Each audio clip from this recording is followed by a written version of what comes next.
Hey, this is Tom from Rocket Restorations, and today we travel to Montana to get a charger. Oof. I haven't actually seen it in person. This thing looks pretty rough.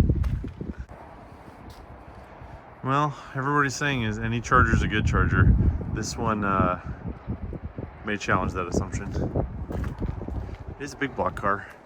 The other cool part, it actually has a sunroof. I think it was added. That's pretty cool. That's a B-body bench seat. That'd be a nice bonus. Rally dash is there.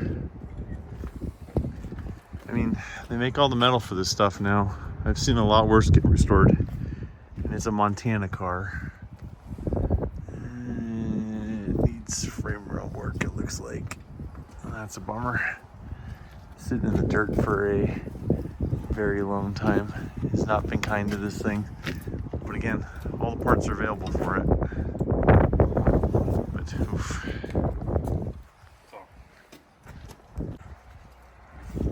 There's some quality body work on this thing.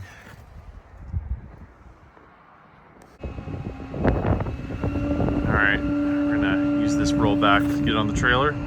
Pull up the winch the rest of the way. Need to find out where to hook this thing because I'm afraid the whole back end's gonna come apart. Alright, use my winch to pull this off. Just kind of drag it, I guess. Hopefully it pulls it straight.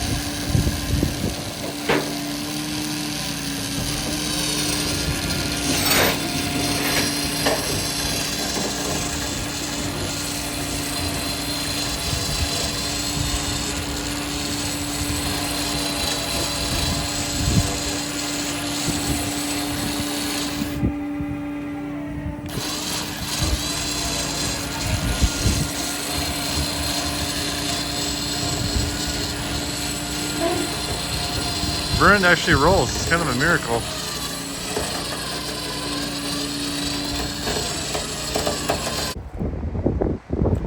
Is this the worst charger ever? I'm sure there's worse ones. This one's pretty bad. But you know what? It's got a VIN. It's got a title. Has a lot of good parts on it too. 3-speed wipers. That's a couple $100 wiper motor. Brake booster. That's a couple $100. It's got a B-body bench seat. Those are not easy to find anymore. So I hope that's a B-body bench seat. No, it's split bench, so it's not B-body. It's probably C-body. Oh, that's kind of a bummer. 70 RT door. Well, at least it was cheap. And that's not a Mopar sunroof either, according to the experts I consulted. All right, now we're about 2 weeks later. I just got back from my Minnesota trip, and it's time to make this thing a roller. Because I can't get it off my trailer. And that's a problem. So, go back to my hoard of K members. Yeah, we have a lot of K members. There's apparently a lot of bees too, which means I'm going to leave. Bees really love K members. There's nice hidey holes in there and they're nice and warm. And they really like them. So let's see what we got for a K member. So, got out the trusty tractor because I don't like lifting heavy things. And with a little bit of chain, found a fairly complete K member. This one should have most of what I need on it. So basically all we need now is spindles and drums to make it a roller.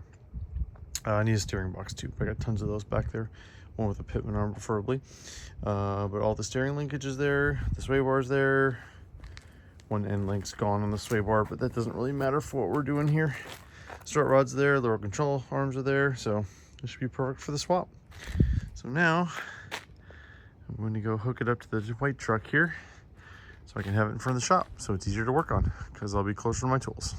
The blue truck's almost a cheat code because I have a camera, but I'm pretty good at this. I got it pretty well lined up with the white truck. Fortunately, the white truck's in Iowa right now. My brother and Evan are picking up a 57 Plymouth convertible for me, so let's see how close I can get this. Just backing up. I can usually get pretty close. Apparently the blue truck is a little bit lower than this truck with the hitch, so we gotta go up a little bit. All right, now we get to thread the needle between the cassette, the wall, and the front yard, because that Monaco's in the way. All right, we go forward and back. Yes, I know I need to cut my lawn. I just was gone for 2 weeks. Give me a break. Oh yeah, no problem with the white truck. There's a little bit of dip here I usually scrape on, but see what happens. Is there anything better than a Charger in your rearview mirror? Alright, well now we gotta get that and that. I said the upper control arms are still there. Although, for some reason somebody took that out. And yeah, though that isn't real tight. But the good news is we're not gonna be driving this on the road. I just need it to roll. So I'm deciding I'm not gonna care about that at all. There were some K-member bolts that fell out on the way home. There's a mesh cylinder cover. This side is completely stuck. Well, it's in there. Hopefully this will work. This car is super nice. All right, well, first thing we need to do is get the strap off and jack it up. Normally I strap the lower control arms, but when there's no lower control arms, you have to hook strap it through the firewall like that. Luckily the firewall had enough strength left not to completely collapse, unlike the back quarter panel. So, all right, I think the next step is I need to find spindles and drums to put on this, and then because until I find those, there's really not much point in doing this. I also need to find a steering box for this for the pitman arm. Luckily I have 100 back there. All right, I get it unstrapped and get it up on jack stands on the trailer. So strap off first, jack it up. Normally I go to the key member, but yeah. Weird, there's actually one torsion board left, but not the other one. Gotta check the car and see if the other one's around somewhere. All right. Is it bad when you're trying to unstrap it? It starts making noises like that. Not great. It actually has a steering box in here. I wonder if it's frozen or not. We'll have to check that. If not, I got more in back. I gotta find the K-member bolts that fell out in the trip, because I can't remember where I put them. I really hope I didn't put them back in the truck, because the truck's still in Iowa. I may regret getting this far up in the air, but definitely use jack stands on this for safety. I'm gonna have to get the K-member up, but what I'll do is I can put the jack underneath there and bring it up to there. I still need to find drums, but I just want to get the key member in and see where I'm at. All right, jack's down on the other side too. Really glad this car is truck connected. Looks like it had a rear mount battery too, because race car. See the Bondo on the quarter panel? It's pretty nice. Door panels back here. Fortunately, I do not see the key member bolts, so I must have left them in the truck, which means I have to come up with key member bolts. Fun. Ooh, that thing's heavier than it looks. Okay, I think I'm just gonna try to bolt it in, and then we'll try to do the drums. I think that's probably the best way. Gotta find some more fasteners for this thing, but we'll see if I can just get it in, and then once it's in there, I can work around it. We'll just use the jack to jack this thing up in there. If I was smart, I'd put air in the rear tires to get the front end down a little bit, but I'm not. All right, time to go over to the hoard to find drums and K-member bolts. I'd wait on drums, but I gotta find K-member bolts, so it means I have to go over to the hoard anyways. Here we go. All right, I should have a bucket back here of K-member bolts.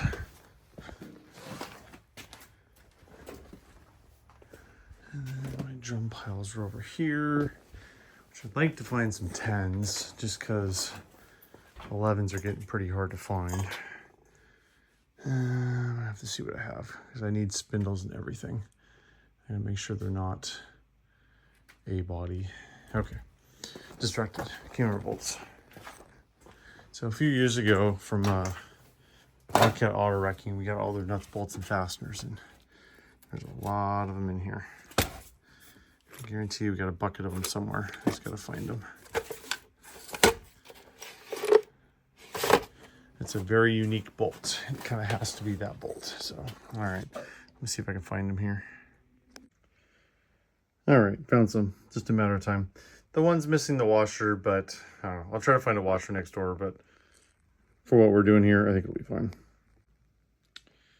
This is a lot of drums. That's an A-body one there. I do have a couple of 11s, which I'm probably gonna end up using because I don't think I have any 10s. I can pull them off a couple of the parts cars I have here, but the problem with pulling them off the parts car is then the car doesn't roll. And that's the whole point of doing this. Like, I don't like cars in the yard that don't roll because I don't really have anything to move them with. So I'm not seeing a complete 10-inch setup back here, which is unfortunate. Okay, I'll probably have to put the 11s on. All right, let's get the key member in and go from there. Highly recommend running your bolts in first. So you're doing this on the, doing it here without, you know, that thing hanging on the end of a jack. So test fit them now, make sure it fits. The lube goes a ways too. All right, a couple of them fought me a little bit, but they all went in. This is where it'd be nice to have my impact gun. Unfortunately, that is also in Iowa right now with my blue truck. So now we're going to mount the key member on the jack and jack it up and try to do this with 2 hands when I need 4 and try to run a camera too. Wish me luck. So it's very back heavy, so we're going to use this smaller jack on the front, try to get this side up, get it square, and I'll see if I can get the one side started. We're pretty close. Of course, I wait till the heat of the day to do this. I had it on the black trailer, my phone overheated. So I got one bolt in, but a problem I did not expect to run into is the torsion bar is just hanging out right there. And it is completely stuck in back. I just hit that thing with a hammer for a couple minutes and it did not move at all. I cannot put this key member in unless I can get that torsion bar out. I don't know how they got this out with the torsion bar there. All right, I'll beat on a little bit. That was way harder than it should have been.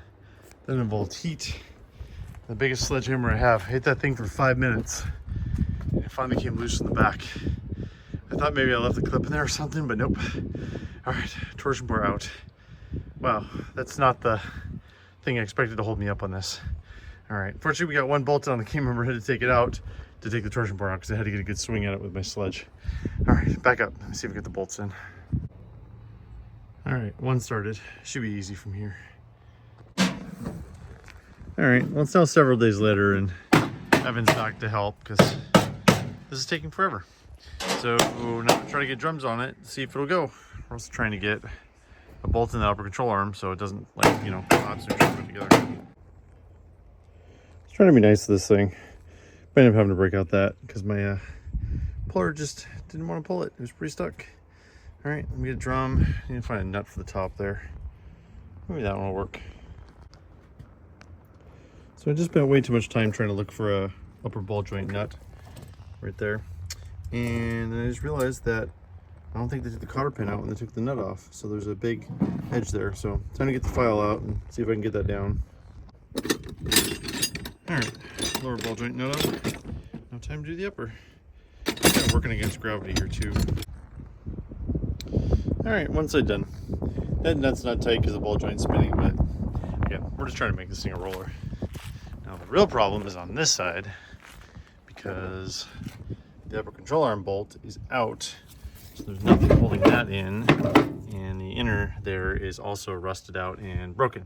So what we're Evan's trying to get a cutoff wheel on there or a sawzall to cut out the control arm, and then we'll put in another one that we have to have a hopefully a solid base here.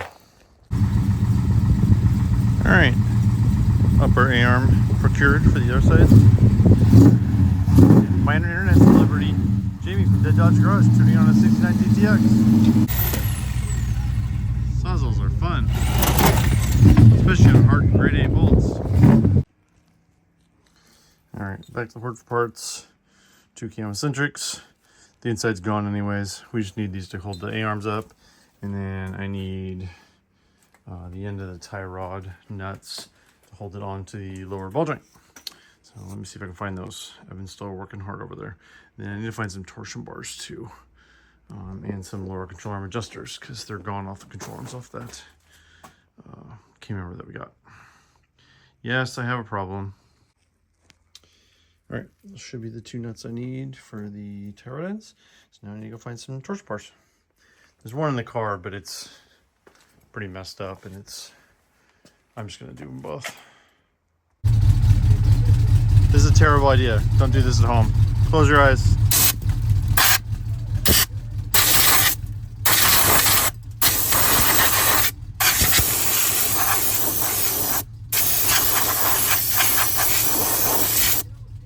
Well, nobody died. All right, control arm in. Blah. Gotta get this lower ball joint off because the drum already has one. And then we'll get the drum on. And then we gotta find lower control arm adjusters, and Torsion bars.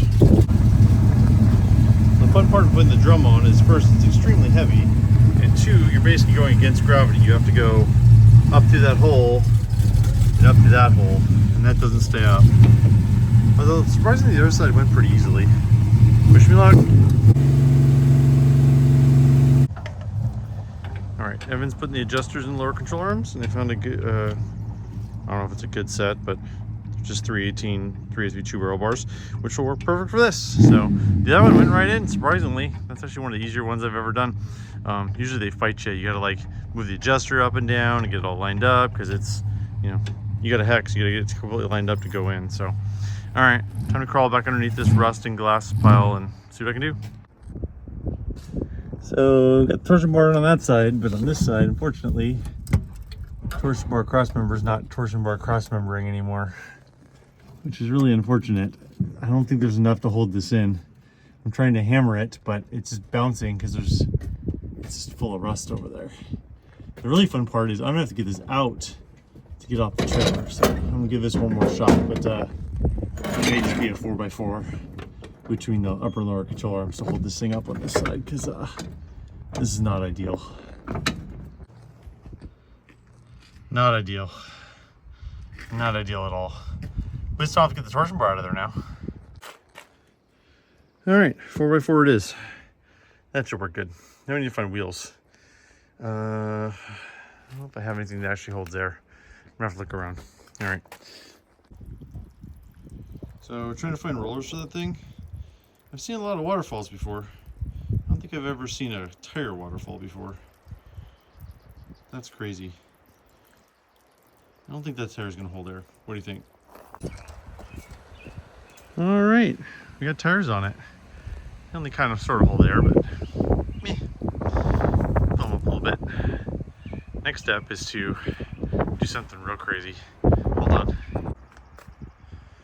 There we go. Decided to throw some fenders on it. It looks 10% better, I guess.